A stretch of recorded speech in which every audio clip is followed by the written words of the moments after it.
What's going on, everybody? Welcome to my new YouTube channel. My name is Jay the Canuck, and I am here in beautiful British Columbia, Canada. Give you a little quick tour. So the purpose for this channel, I'm gonna fix my first car. I bought this car when I was 18 years old. I'm 37 now, so that's almost 20 years ago. I bought the car when I was living in Calgary. About 6 months after I bought it, the harmonic balancer flew off of the front of it. Tore the woodruff key out of the front of the crank. Basically toasted the motor out of my new baby, which, needless to say, was a disheartening experience for an 18-year-old guy who bought his first muscle car. So I put a new crank in it, and when I took it apart, I realized that it wasn't a stock internal motor. It had a stroker crank in it. And so I replaced it with the same crank and drove it for another few months. And then I was going down Deerfoot Trail in Calgary and blew the oil seal on the top. The oil cap that I had on it was just the original kind of crappy chrome oil cap, and I didn't realize, but it had kind of knocked itself loose going over a big bump. It was sitting loose in there to begin with. Sprayed oil all over the inside of the engine compartment, and I collapsed 2 pistons from overheating it, basically going down Deerfoot Trail. So here I am, haven't even owned the car for a year, and I'm on my second blown motor. So I had a friend of mine in high school who was a mechanics major. He studied mechanics all through high school and eventually wound up getting a job as a mechanic as well. And he said, hey, let's, instead of taking it to a shop, let's pull the motor out. And he had friends that were machinists. So we pulled the motor out, pulled it all apart again.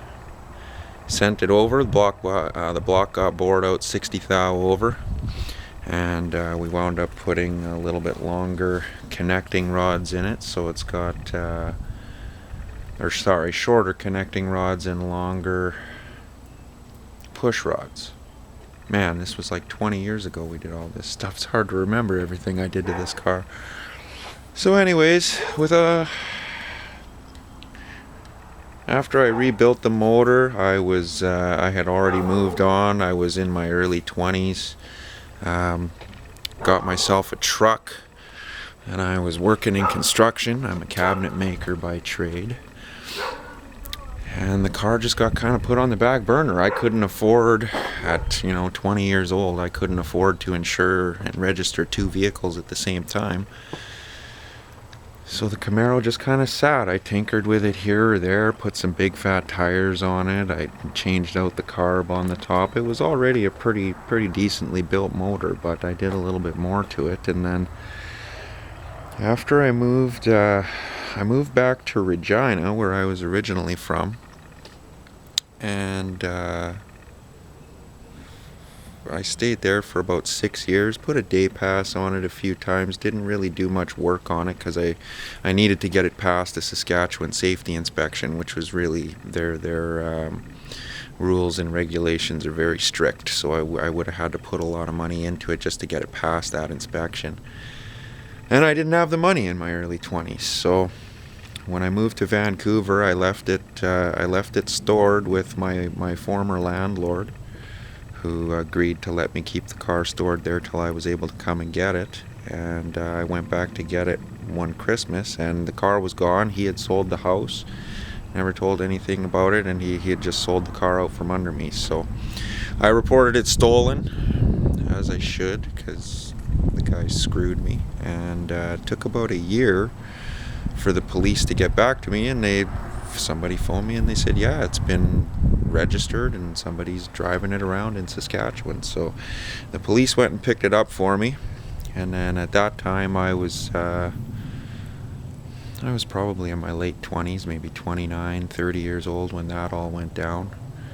And the police finally phoned me, said that they had the car, but of course I had moved to BC, so I had nowhere to store it in Saskatchewan, so they just towed it to the SGI, the government insurance salvage lot, and it sat there for 2 years because I couldn't afford to get it out here. So once I finally did get it out here, I had to go back to Regina and go through a big rigmarole with the police to get it released into my custody and bring the bill of sale to prove that it's my car and all of this and that. And finally was able to get it shipped out here, and now it's been sitting for another 5 years or so because I just didn't have the money to do anything with it. And well, with coronavirus going on, I still don't have a whole lot of money, but I got a lot of time on my hands now, so I dug it out, and this is what we're dealing with. This is a 1981 Camaro Z28 T-tops. As you can see, it's a very grungy. I've had it sitting in a carport, but it's still, I mean, when you live in BC, the humidity here is about 100% for 8 months of the year, and you can just see that it needs a lot. All the rubber on it is gone from sitting getting baked in the sun and then frozen in the minus 50-degree winters in Saskatchewan when it was sitting there. I've got some super stock Formula 1 N50s on the back of there that obviously need to be replaced. They've got some nice gouges from the wheel wells on there. Overall, this car's in pretty good shape. A little bit of surface rust, as you can see here or there. There was a pretty good ding. Was it the driver's side? We got a little bit of cancer going on right there. I can I'll probably cut that out and weld in some new steel there, no problem.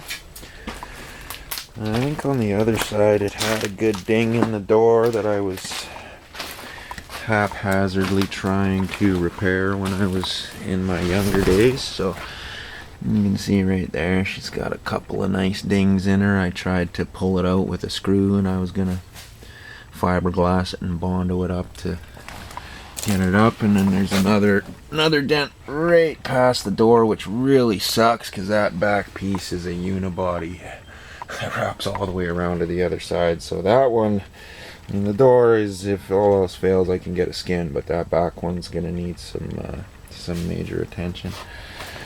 As far as the motor, this is a 4-bolt main 350 block. I left the hood open because some critters got in here and made a nest by my battery there one year, so I decided to pop her open and make it a little bit less inviting. I've got a little corrosion in there, obviously, and when I rebuilt this motor the second time, I didn't have money to put headers on it, so that's why those ugly manifolds are still sitting on there, but hopefully we'll get those sorted out. Here's the piece of crap oil cap that caused the issues before. That'll obviously need to go. I'm planning on probably rebuild this whole top end. I know those heads are ported, but they're still not as big of ports as that Holley high-rise manifold on there. It's got a 750 double pumper carburetor. Inside's 4-bolt mains, flat top pistons, tri-metal bearings, molly rings. I think it's got a Federal Mogul oil pump in it. And oh geez, I'm trying to remember. So I kind of want to do the heads on it. I'd like to maybe get a fuel injection system for it. We'll see how it goes. This Holley needs some refurbishing, so depending on what state it's in by the time I pull it all apart, I might just go with a Sniper EFI or something like that, just because they're nice and tunable. like to push this baby. It's been bored out 60 thou over, and with the stroker crank in it, I think I did the calculation makes it a 395 stroker. So I can should be able to get some ponies out of this one. Now inside here, the interior is actually in fairly decent shape. I got a little bit of moldy stuff that kind of starting to go on in here. The vinyl overall, you can see the center console is actually a different color from the dash, and that's because it's been swapped out with, as you can see, a 4-speed. Now it's not a Hurst 4-speed, it's just got a Hurst knob on it. I got under there and looked. It's definitely not a Hurst shifter, but it's pretty cool. You can't find these cars with a T-top and a 4-speed standard. They just didn't make them after a certain point because the frame, it had too much torque, and they had problems with the frame twisting. So we can see headliner's kind of starting to fall down a little bit back here.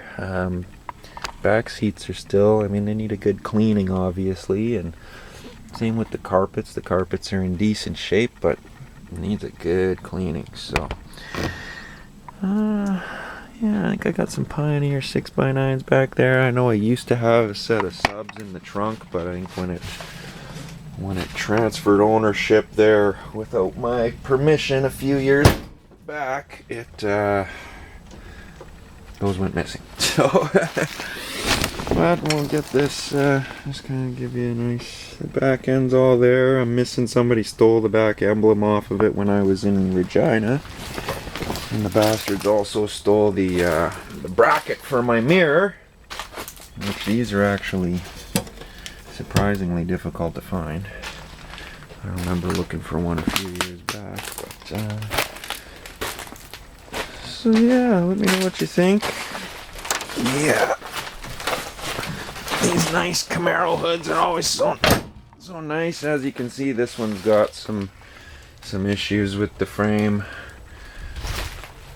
The frame being twisted, this line's pretty straight, and then you come along the front here and the gap gets wider and wider as we come along to this side, and then along this side that gap is definitely tighter up at the top than it is down at the front. So the whole front corner of this obviously has a decent twist in it. So I might I think one of the plans is going to be to throw a roll cage in there, just to give it a little bit of rigidity in the cab. That way, once I start putting some power through this thing, I'm not just gonna fucking twist it up like a corkscrew. So anyways, yeah, so that's my new project. I'm not a super rich guy, so don't expect this to get done anytime soon, but I'm gonna start making progress on it. This has been kind of my coronavirus project, was to get this cleared out. There was just a pile of crap sitting in front of this car for years. As you can see, some of it's still out on the driveway here. We're just going through all this stuff, and man, when you got this much space, it's nice, but that means that junk can really pile up on you in a hurry. So anyways, stay tuned, give a like, give a subscribe, and let me know what you think I should do with this thing, man. I kind of want to make it a sleeper, like do it with the factory. I like that charcoal metallic gray paint, and maybe just make it look totally sleeper on the outside with done up nice, but let's get some serious ponies under that hood, man. I think I could probably get that motor over 500 horsepower naturally aspirated. So, yeah, let's see how it goes. All right, cheers.